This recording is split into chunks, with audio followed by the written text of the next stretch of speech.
Well, Mike and Courtney, people are definitely taking this a lot better than you would think for us still being more than a month away from winter. We are on the main thoroughfare here in Manhasset on Northern Boulevard. You take a look behind me, it is definitely slow going out there. And members of Island Harvest say that if every household on Long Island were to put just one canned good in their mailbox this weekend, they say they could easily reach their goal of collecting 1 million pounds of food for local food banks.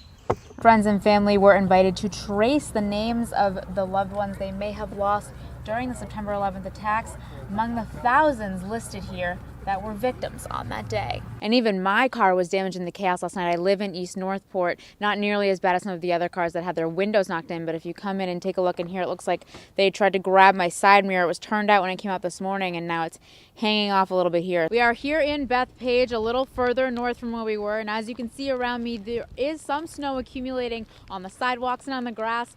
But if you look at the roads out here, they are still pretty bare. Now outside right now, it is around 95 degrees. I've left a thermometer on the passenger seat of my car for the last 10 minutes, and it's already at just about 100 degrees.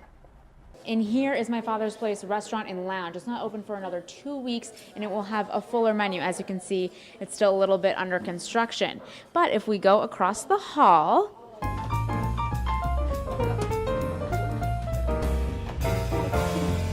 in here will be the supper club, which will have a smaller menu. There were 11 international flights that were on their way in and had to be rerouted to other airports.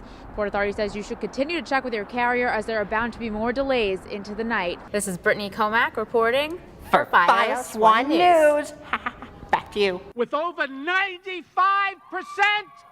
our Governor Andrew Cuomo! New York Governor Andrew Cuomo will once again be the Democratic nominee for the New York gubernatorial race. His opponent, Cynthia Nixon, did attend the convention briefly, but did not secure the 25% of the delegates needed to appear on the ballot. She addressed the media prior to the convention. We are not expecting to get the 25%, but we are here to show that we are not afraid, and this is our party too, and that voters have an alternative. Those endorsing Andrew Cuomo pointed to his record over the years, accomplishing marriage equality, gun control laws, and paid family leave as some of the high notes of his administration. He is not afraid to take on anyone who tries to hurt this state or our country.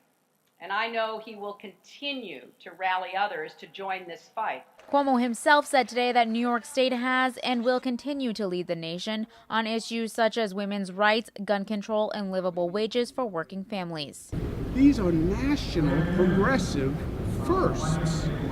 And that's why you see over 95%. Because when you're the first in the nation, unless you're competing with heaven, right, you're doing pretty well. Now, Jacobs tells me that Nixon will need to petition to get on the ballot, and she will need thousands of signatures from all across the state to do so. If she is unable to get those signatures, then there will not be a Democratic primary.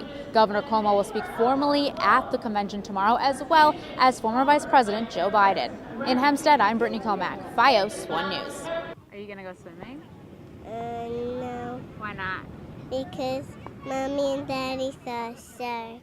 Here at Atlantique Beach, the sentiment is mostly the same. They could still enjoy the water but not go all the way in. There's sharks in the water, there's no doubt. They're out here. That's the way it is, you know. And most people we spoke with today said they are only going in the water up to their knees just to be safe because they aren't sure what's out there. This after 2 children were bitten by what authorities confirmed today they believe were sharks at 2 different Fire Island beaches just before noon on Wednesday.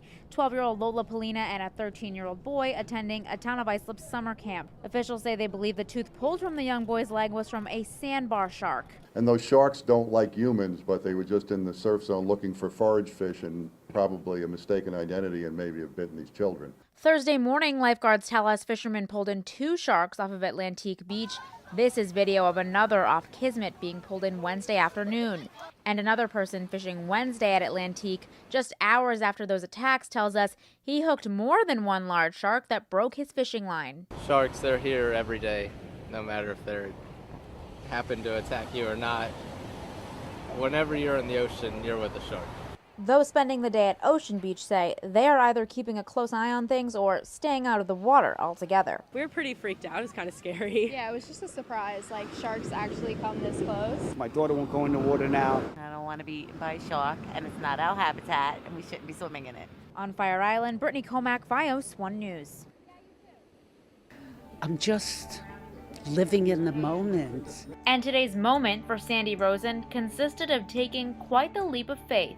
I love heights and I love the excitement of trying these things. That's me. That's me. It's just another day and I'm doing something I've always wanted to do. The 85-year-old resided in Oceanside for 40 years and now lives in Boynton Beach, Florida. Today she's back visiting family and taking them along for the ride. She's amazing. This is amazing that she even wants to go, but this is typical of her that she wants to do this. This is going to be great. Rosen's nephew says that she sadly lost one of her children just last summer in a motorcycle crash.